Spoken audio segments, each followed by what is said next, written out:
I love to read poems and I love to tell stories, so we're going to kind of do a little bit of each. And I'm keeping my eye on the time here so I don't keep you for too long. But I thought I'd read the first one about one of my prime weaknesses when I am attempting to read my own work or other people's work, and that is that I cry.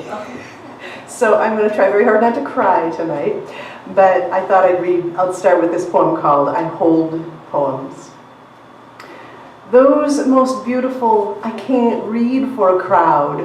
When Sexton, blind with love, sees her daughter's life stretched out. When Thomas sings in his chains like the sea and refuses to mourn. Once I am in that cold embrace, they carry me along and up and down the peaks of waves. I am in thrall. They make me pull in my breath. My throat aches its resistance. And sometimes in my search for words, I feel my face draw shut when an image opens tender as a wound in my mouth. Sometimes I write about my father, discovering even after 50 years the fresh mark of his inscrutable rage and reading it as loss. Once I took him out and brought a book of poems. He complained about the slowness of the coffee, barked at the waiter for not knowing that Belgian waffles have strawberries, not peaches, God damn it! I read him a poem by Shelley, one that wouldn't bring me to shame, and another by Hopkins that almost did. Now you, I said, sliding the book across. He turned the pages and began, stopped, began again, then in mid-sentence, closed the book. Can't, he said, and looked away, my father bearing my unshed tears.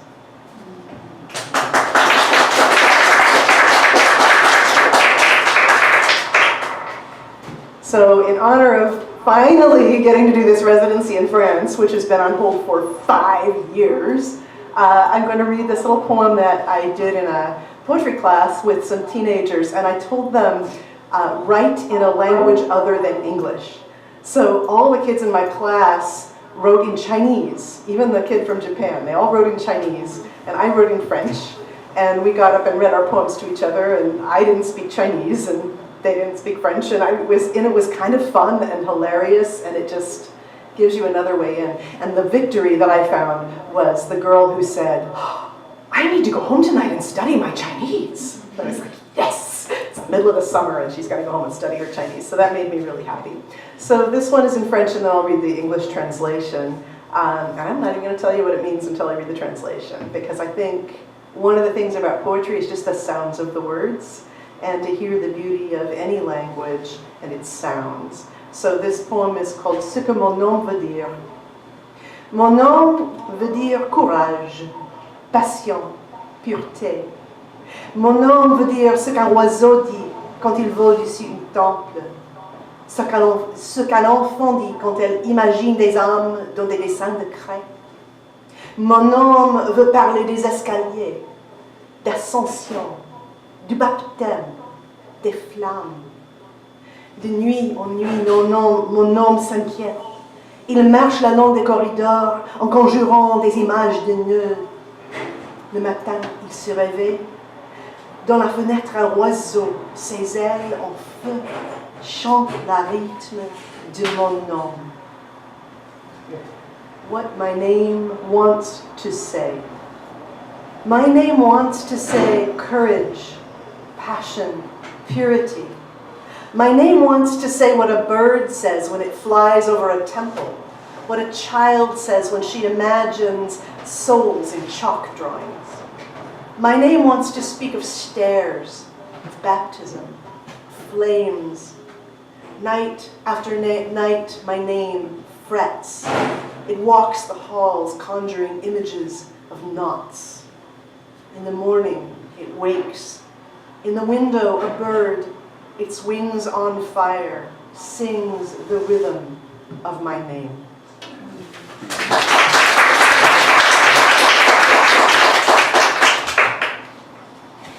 So now we get into a little bit of, I guess, kind of confessional poetry, if you will. I like to I write confessional poetry, but I do like to aim for a kind of a universal within it. This was one that took me a little while to write, and what you need to understand about this poem, and I've been given permission to say this, to reveal this, is that I have a daughter who was born a son. And this is the story of that. Falling boy. She has been here all along with her sharp, wild smell, the face in my backyard. She is all teeth and eyes formed slick and steaming from the fall leaves, while my son cuts circles in the flooded patio with his bike wheels. The leaf face watches, framed by the dollhouse doorway. Her cheekbones are chiseled like a cougar's, and her mouth is hungry. I wonder if she is a sign. I fear I've let something fly into the house with my questions and shamanic ways. Jesus is cool on my lips, a swaddled infant with the face of the sun. I kiss his forehead, sing a Sabbath blessing. My son is light and leaf dry, fragile web of veins like the waxed wings of a butterfly. We are not worthy of God's presence, I tell him. Mommy, he says, that is very bad news. The falling boy steps into position. I close my eyes. Inside the house, water presses on the pipes. A heavy eiderdown dozes on the bed. Clothes lie loose in lacquered baskets. And in my attic, a spinning wheel waits for a 16-year-old girl to prick her finger, a sting I cannot stop. I want to huddle in the harboring moss, nestle in a branch laden with lion's teeth and lichen, rocked on gusts of guesswork. Please, God, I pray, please. The falling boy pirouettes on his perch. Come down from there, I call. Come down. Days swim by, and years, while my son, green and gay, grows up lovely like grass between stones. The silent watcher keeps her vigil, fierce and fragile both. It was battle got me here, the shields and lances I called up, the invitations I denied in the name of goodness. It should not surprise me to find myself under her feline gaze. Each day I kiss the icon of Christ, chant an akathist for lost children. But the falling boy is already on his way down the sky. I want to net him up like a salmon, but he'll only break through and shoot the rapids. I don't have the teeth I think I do. It is longing at last that sets my son on the attic steps, winds him up and up until he finds a mirror and sees a girl of 16 spinning on a wheel that turns and turns and does not break. And when at last it stretches her into sleep, he wonders if it's best the thorns grow up to keep her sheltered here. It is his final thought. Days swim by, and years. By the time I am spun into an abrupt about face, the truth has been knocking inside me for a century. I wake on a night the stars seize the sky like lion's teeth. Jesus sits cradling my head in his lap. He fell, I say, my Icarus. Jesus nods. The thorns are in his hands. He gathers leaves in his long fingers. A stealthy wind yanks my hair, bites at the back of my neck, weaves between my legs, cat-like and golden. My daughter, bereft of wings, holds out the cloak she spun for 100 years.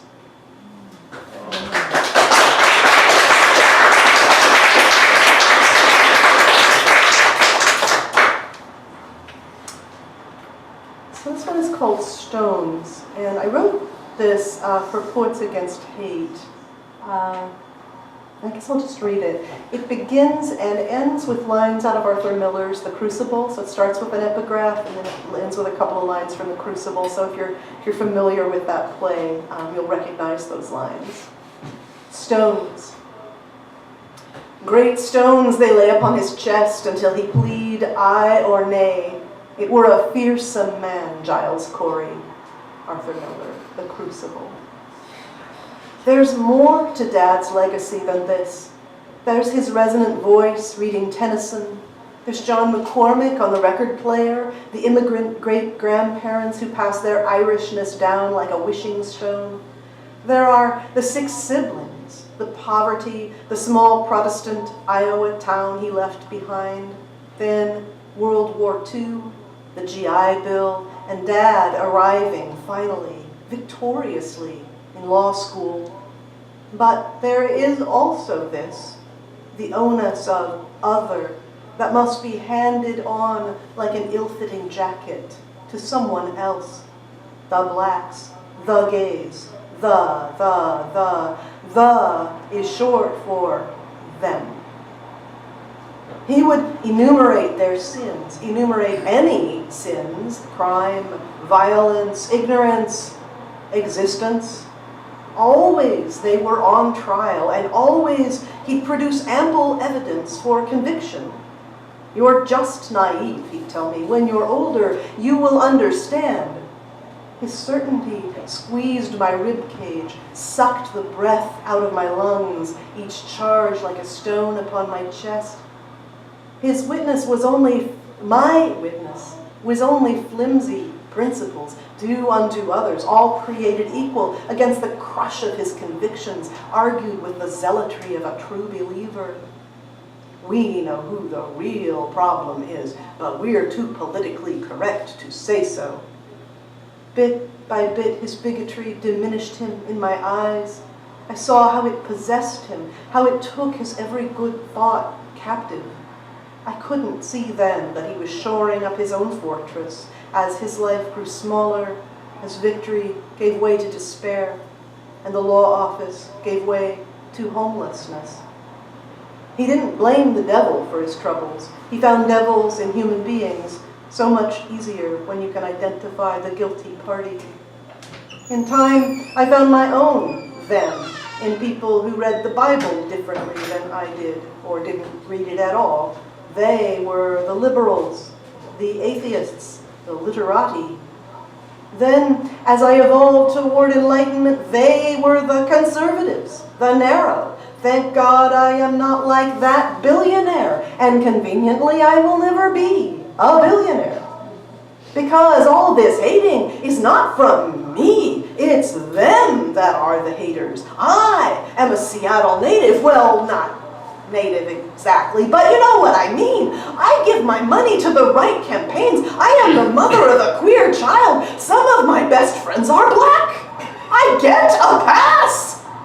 But stone upon stone, the accusations build. I want it off my chest, this legacy. Can't you see that I am innocent? They say, he gave them but 2 words, more weight, he said, and died.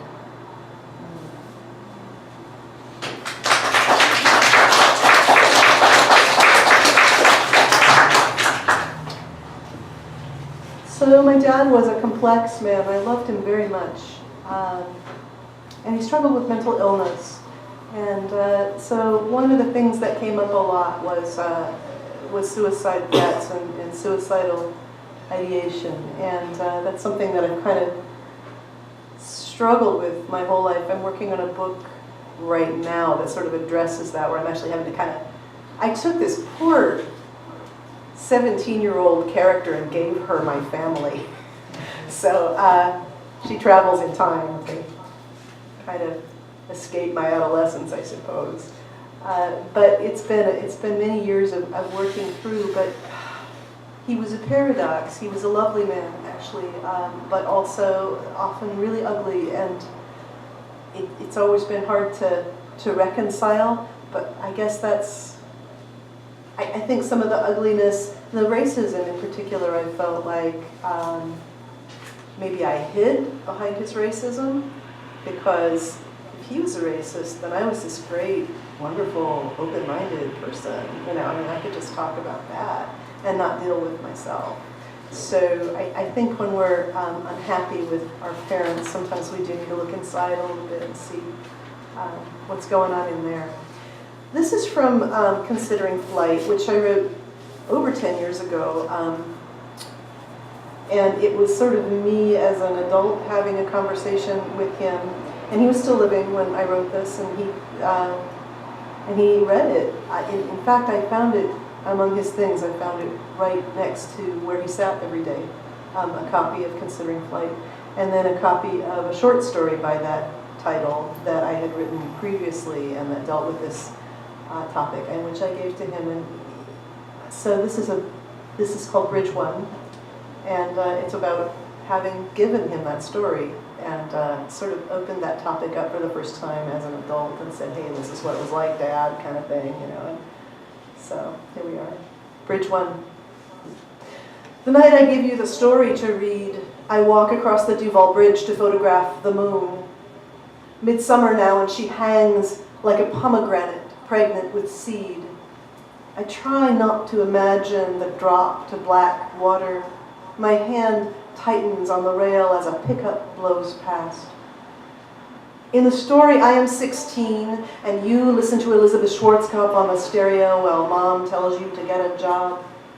I'm studying for a final in molecular biology. You say no, you're a lawyer, damn it, and that is your job. Mom says we're eligible for food stamps. You tell her you are about to take flying lessons off the Aurora Bridge. In the story, I come out of my room and stop you, only you don't stop. You drive to the Aurora Bridge and the water swirls brown far beneath you. Once a metro bus was crossing that bridge when a man shot the driver. The bus leapt from the pavement and briefly soared. Another time a woman stood at the rail. It was 5:30 with commuters stopped for miles while she tried to decide. Some guys in a pickup kept yelling, "Jump, bitch." It's just before midnight when I walk the bridge. At first I cannot find the moon at all. Then there she is behind trees. I had thought to capture her reflected on the water. Instead she's caught like a cradle in the branches. In the story, I talk to you on the telephone at 3 in the morning. I tell you to keep breathing until you hit the water, then hold your nose and kick for all your work. Tonight, you are on the 11th floor and cannot see the moon because your apartment faces west. Before I gave you the story, we gave each other speeches about Mom. She doesn't understand me either. The camera in my pocket came from Rite Aid, and I've already used 18 shots. The moon looks phony through the lens, like a utility light in someone's garage. The picture will come out a blurry spot. Someone will mistake it for a rabbit. By now, you've read my version of our suicide. I call it that even though we are still alive. I say it just to be ironic. In the morning, I'll squeeze a few more shots to finish off the roll. I'll shoot the dogs and kids, the peonies in the garden, the ones I've just discovered have a smell. I can take the film to a 1-hour shop in town. While I wait, I might go to the bridge where the moon has dropped her seeds. I don't know if I'll find you there. I don't know if you'll pick up the blood-red seeds the moon has dropped. You know me sometimes better than the dad I thought I wanted. Is it because we've both considered flight?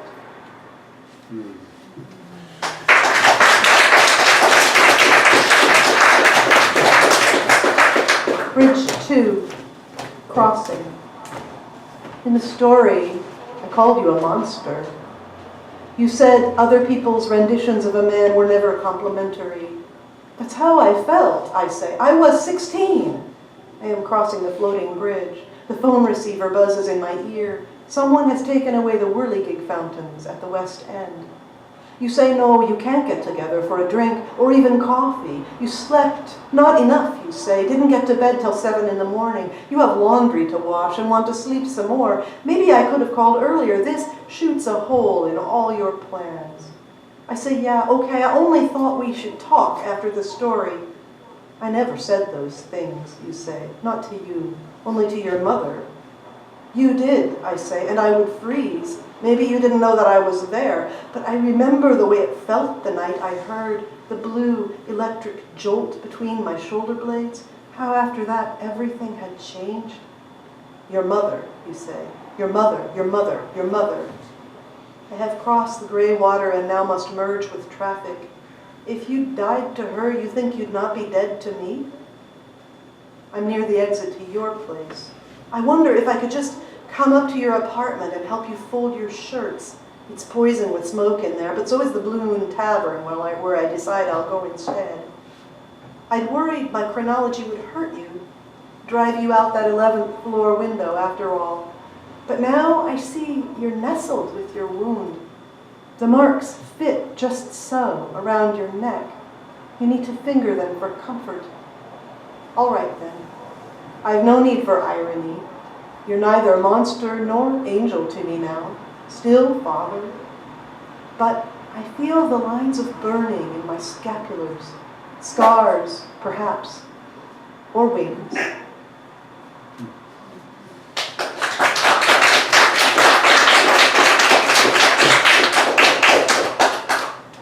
So this is from my work in progress, and this is a book. It's a novel in verse.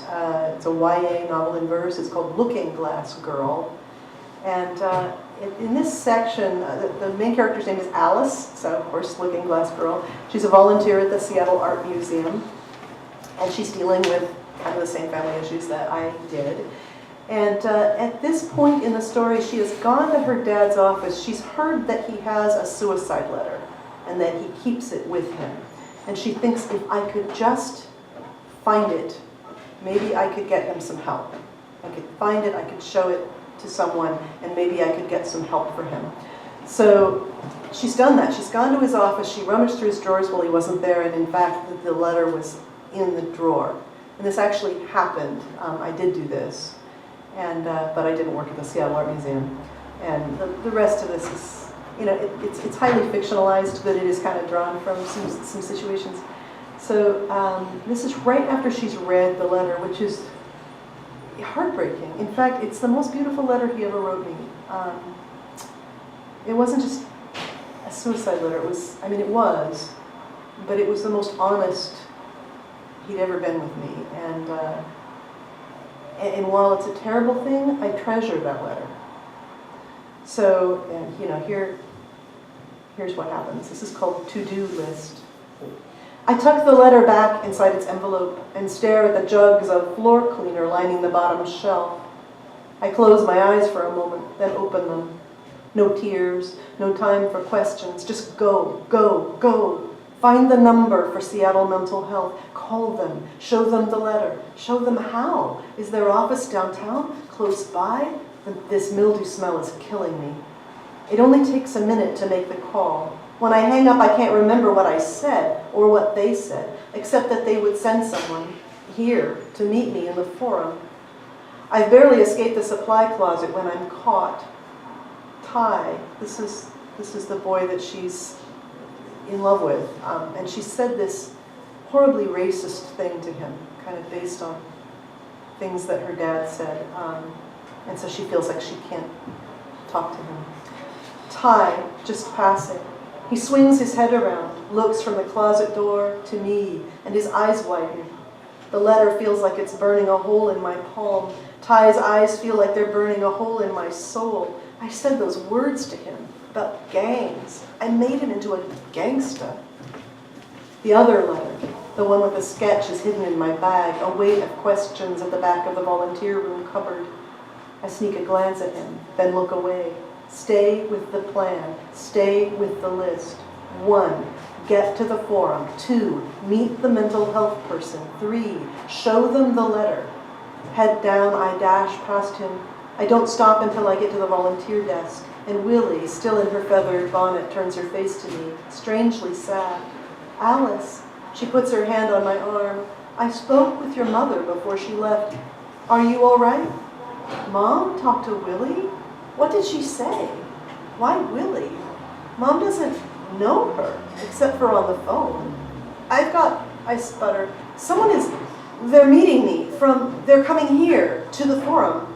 As garbled as it is, she seems to understand, at least, that it's something to do with whatever Mom told her.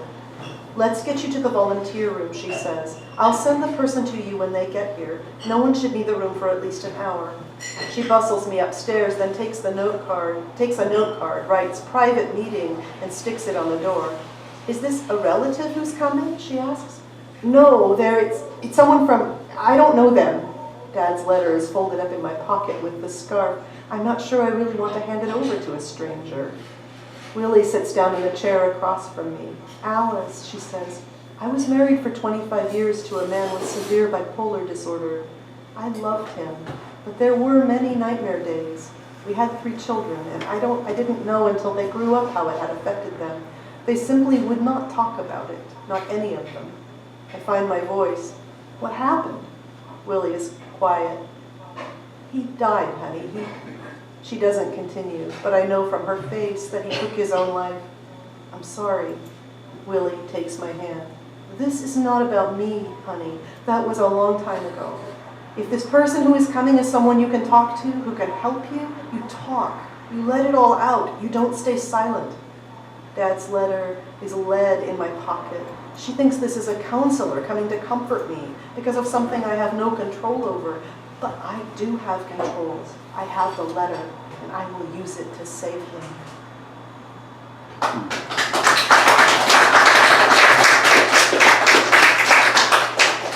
And this comes right after. This is called Lullaby. They don't send one person. They send 2. Gina, tall and angular like an African sculpture, and Hakeem, shorter than Gina, with a round, friendly face. I put the letter on the table and my betrayal is complete. I watch, picking at my fingernails as Gina slides each page to Hakeem after reading it. Dad's most private thoughts laid bare, words he'd hoped I'd never see. Sometimes they use a straitjacket. That's what Mom's therapist said when she took me to him after her "dad is mentally ill" speech. She wanted to prepare me, she said, for what might happen if Dad got out of control. Back then I thought it was extreme, but now I imagine him bundled around himself, all in white, down the halls of the interurban building, out the front door with the other lawyers watching. Hakeem's eyes dart back and forth across the lines.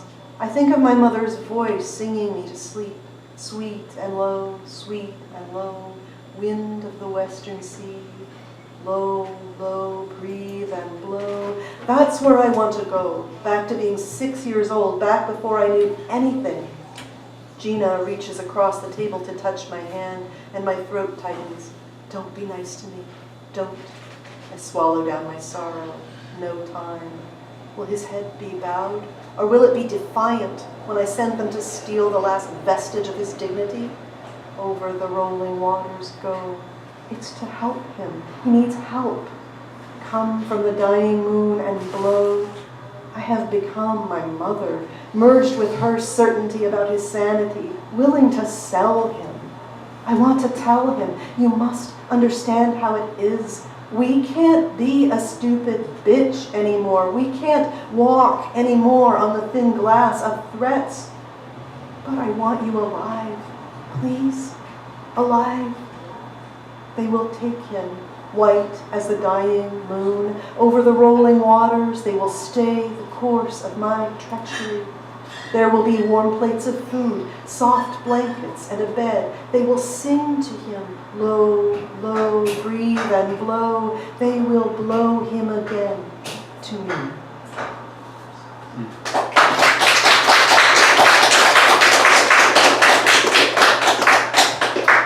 I'm going to finish with a healing poem. Ironically, this one came when someone close to me had come close to suicide and had been checked into a mental health facility for her own safety, and I was feeling very heavy and protective of her, and like I couldn't do anything. And in the middle of the night, I just went outside. So this is about that, and maybe it ends on a... There is healing. For all of this, there's healing. Sky. When the weight comes down like an iron sleeve, when your rib cage turns to lead and your heart is a trapped bird, you steal outside, and the darkness holds you in its lush embrace. Your feet test for balance along the shoulder of the hill until you come to a flat spread of ground. You are too full of words, crowded with the names of things instead of what they are. You pull your robe tighter and the thoughts throng inside your head. Around you, the calls of night birds answer the scrape, scrape of the frog's song, while fir and maple spread their arms. It is the sweet hum of the dusky earth that draws you down until you are stretched out, cradled, hips, spine, neck, head, and above you, the sky. It stretches beyond and beyond, star-thick, a crowd of planets and constellations, the streak of a sudden meteor. You want to fall into the sky, to let it drink you like water. You want to stay until your ribs spring open and you are swept clean of every word and plan. You untie your robe and slide your arms free. The night caresses your bare skin. The stars gaze at you. You let the sky fill you up until it sings inside your bones. When you return to your bed, to the four walls of your room, you carry the sky with you, a tiny, hidden seed.